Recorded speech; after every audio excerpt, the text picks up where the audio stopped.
Hello friends, तो आज हम लोग सीखेंगे घनमूल निकालना 5 सेकंड में। ठीक है, घनमूल कैसे निकाले 5 सेकंड में।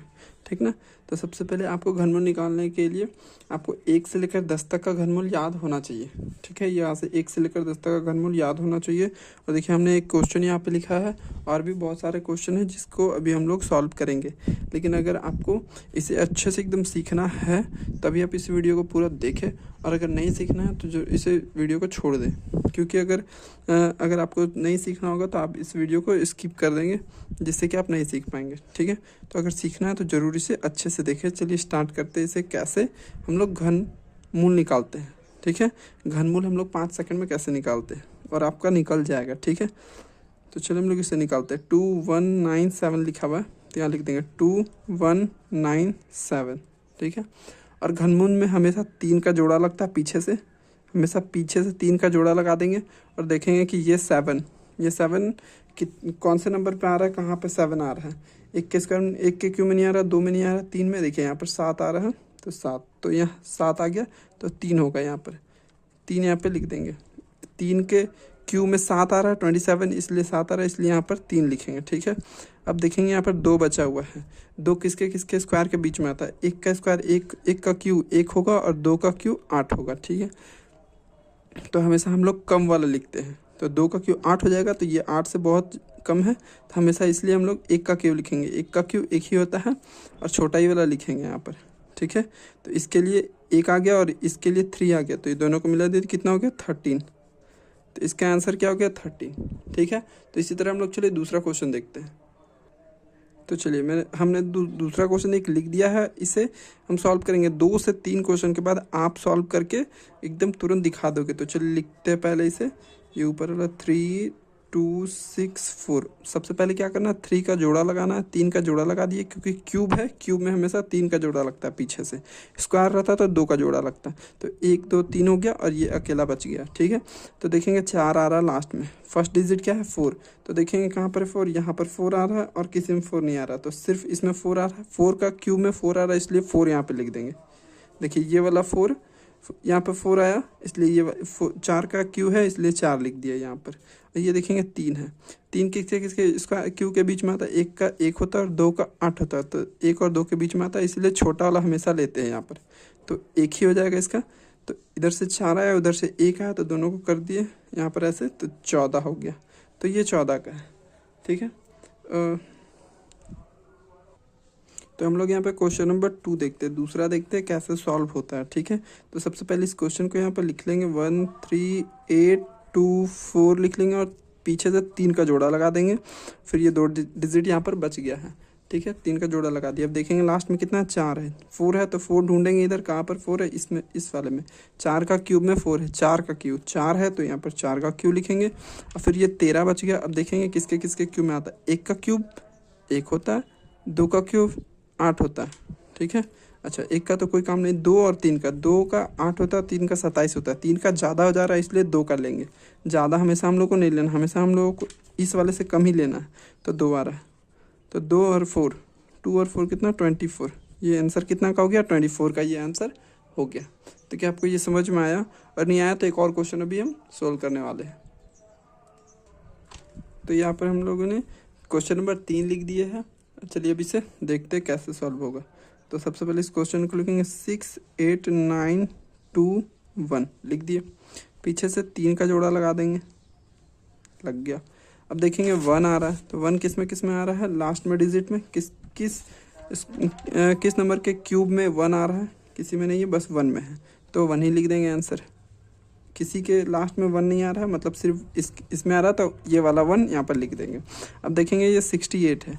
ठीक है, 68 बचा। 68 अब किसके किसके क्यूब में आ रहा है, एक 64 आ रहा है और एक 125 आ रहा है। ये दोनों के बीच में, 4 और 5 के बीच में आ रहा है 68, तो छोटा वाला आंसर हमेशा हम लोग लेते हैं 4 होगा। ठीक है, तो 4 और 1, 4 और 1 कितना हो जाएगा 41। तो आंसर क्या हो गया 41। तो क्या आपको समझ में आया? और अभी हम लोग क्वेश्चन सॉल्व करने वाले हैं, लेकिन आपको यहाँ तक आपको समझ में आ गया होगा। अभी हम आप लोगों को एक क्वेश्चन देंगे बनाने के लिए, और आप यहाँ पर बनाएंगे, और फिर उसके बाद एक और 2 क्वेश्चन हम आप लोगों को बताएंगे। ठीक है, तो चलिए एक और क्वेश्चन नंबर 4 आ चुका है, क्वेश्चन नंबर 4, और इसे अब हम लोग सॉल्व करेंगे। लेकिन इससे पहले आप इसे सॉल्व करके देखिए वीडियो को पॉज करके, ठीक है। तो चलिए इसे सॉल्व करते हैं। हाँ, और अगर सॉल्व हो रहा, अगर आप सीख रहे हो तो ज़रूर इसे लाइक भी करें, ठीक है। तो चलिए देखते हैं इसे। 3 2 7 6 8 इतना लिख दिए। इसे फिर से पीछे से 3 का जोड़ा लगा देंगे। 1 2 3 का जोड़ा लग गया, बचा कितना 32, ठीक है। तो लास्ट में कितना 8 आ रहा है। तो 8 देखेंगे किस में है, इसमें 8 है और किसी में 8 है और किसी में 8 नहीं है, मतलब 2 होगा इसका आंसर। यहाँ पर लिखेंगे 2, यहाँ पर लिख देंगे 2, ठीक है। ये तीनों का काम हो गया है। 32 बचा। 32 देखेंगे किसके बीच में था, एक 27 आ रहा है और एक 64 आ रहा है। तो ये 27 और 64 के बीच में 32 आ रहा है, तो हम लोग हमेशा छोटा ही वाला लेते हैं, तो 3 ही लेंगे क्योंकि 27 आ रहा है इसका। तो 3 लेंगे, तो 3, और यहाँ पर हम लोग का आंसर 32 हो जाएगा, ठीक है। आपका भी आंसर अगर 32 ही आया है तो आप सीख गए हैं, और सीख गया तो वीडियो को ज़रूर लाइक करें, ठीक है। चलिए नेक्स्ट क्वेश्चन बनाते हैं। तो हमने एक और क्वेश्चन लिख दिया है, इसे भी आप खुद से सॉल्व करके देखिए क्योंकि बहुत इजी है, ठीक है। तो चलिए इसे भी हम सॉल्व करके आप लोगों को बता रहे हैं। 6 2 5, ठीक है, इतना हो गया। तो इसे हम लोग सॉल्व करेंगे, पीछे से जोड़ा लगाएंगे, पीछे से 3 का जोड़ा लगाएंगे और 5 आ रहा है लास्ट में, इसलिए हम लोग 5 देखेंगे कि किस में आ रहा है। तो आ रहा है 5 का क्यूब में, लास्ट में 5 और किसी में नहीं आ रहा है, तो 5 होगा आंसर यहाँ पे, ठीक है। और यहाँ पर 13 है, तो देखेंगे कि 2 का 8 होता है और 3 का 27 होता है, तो हम लोगों को कम लेना रहता है। 13 से हम लोगों को हमेशा कम लेना रहता है, तो 8 कम है। तो 8 का क्यूब कितना, 8 का घन कितना है 2, तो 2 होगा, मतलब 25। देखिए 2 और 5 25 इसका आंसर होगा। नेक्स्ट और हम लोग फिर से नया क्वेश्चन सॉल्व करते हैं, और इसमें आपको थोड़ा बड़ा डिजिट का होगा, जैसे यहाँ पर 1 2 3 4 5 डिजिट का, वो 6 डिजिट 7 डिजिट ऐसा होगा। तो चलिए उसे भी हम लोग सॉल्व करके देख लेते हैं। तो हमने एक और क्वेश्चन यहाँ पर लिख दिया है ये क्वेश्चन, और इससे पहले हमने आप लोगों को स्क्वायर मतलब स्क्वायर रूट ये सारा कुछ पढ़ा कर रख दिया है। तो मेरे चैनल में जाए, अगर आपको ये सब भी सीखना है, स्क्वायर कैसे निकालते हैं एकदम 2 सेकंड में, स्क्वायर रूट कैसे निकालते हैं, घन कैसे निकालते हैं, ठीक है, तो वो सब मेरे चैनल पर लोड किया हुआ है वीडियो, तो आप जाए वहाँ पर आसानी से देख सकते हैं। तो चलिए इसे सॉल्व करते हैं अब। 1 4 8 8 7 7 ऐसे लिखा हुआ है, पीछे से 3 का जोड़ा लगाएंगे और देखेंगे कि ये 7 किस में आ रहा है। 7 आ रहा है, सिर्फ 3 में आ रहा है, 27 हो रहा है। 3 का 27 होता है, तो 7 यहाँ पर आ रहा है, तो 3 होगा इसका आंसर। तो यहाँ पर हम लोग लिख देंगे 3, ठीक है। और इधर देखेंगे कि 148 बचा हुआ है, इधर कितना 148 बचा हुआ, अब किस में आएगा, एक में 125 हो रहा है, दूसरा में 5 में, 5 का क्यूब 125 और 6 का क्यूब 216 हो रहा है, ठीक है। तो 5 का ही लेंगे क्योंकि हमेशा हम लोग कम लेते हैं, तो 5 लेंगे यहाँ पर। तो कितना आंसर हो जाएगा 53, इसका आंसर कितना हो जाएगा 53। बस आपका एक इतना छोटा सा स्टेप में पूरा आंसर आ जा रहा है।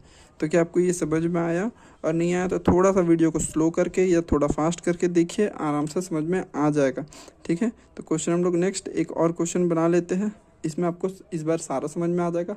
और अगर हाँ समझ में आ गया हो तो लाइक करके ज़रूर जाए और 1-2 दोस्तों को ज़रूर शेयर करें, ठीक है। तो ये हम लोगों का क्वेश्चन नंबर 7 है, तो इसे हम लोग सॉल्व करेंगे। 4 1 2 5 6 ऐसे लिख देंगे क्योंकि हम लोग हमेशा लिखते हैं, और इसे 3 का पीछे से जोड़ा लगा देंगे और देखेंगे कि ये 6 अब किस में आ रहा है। 6 किस में आ रहा है, यहाँ पर 6 आ रहा है, तो ये 6 का क्यूब देखेंगे तो 216 है, 216 का लास्ट डिजिट क्या है 6 है, तो यहाँ पर हम लोगों का ये वाला 6 यहाँ पर हो जाएगा, ठीक है। तो एरर दे दिए, 6 लिख दिए। अब देखेंगे यहाँ पर 41 बचा हुआ है, अब देखेंगे 41 किस में आता है, 2 का 8 होता है, 2 तो नहीं होगा, 3 का 27 होता है और 4 का 64 होता है। तो 3 का 27 होता है, यही दोनों के बीच में 41 आ रहा है, तो हम लोग छोटा ही वाला लेते हैं, तो 3 होगा। तो आंसर क्या आ गया 36। तो ये क्वेश्चन लास्ट क्वेश्चन था, और आप लोग ये 7 क्वेश्चन हमने बताया, तो 7 क्वेश्चन आप घर में प्रैक्टिस कीजिए। ये सारा क्वेश्चन जितना है 7 क्वेश्चन, और अगर 7 बन जाएगा तो फिर आपसे सारा क्यूब रूट निकालना आपको आ जाएगा। तो क्यूब रूट निकालने का सबसे बेस्ट ट्रिक था, इससे अच्छा और नहीं मिलेगा आपको। तो अगर हाँ समझ में आया तो लाइक कीजिए, सब्सक्राइब कीजिए और इसे शेयर ज़रूर करें। Thank you.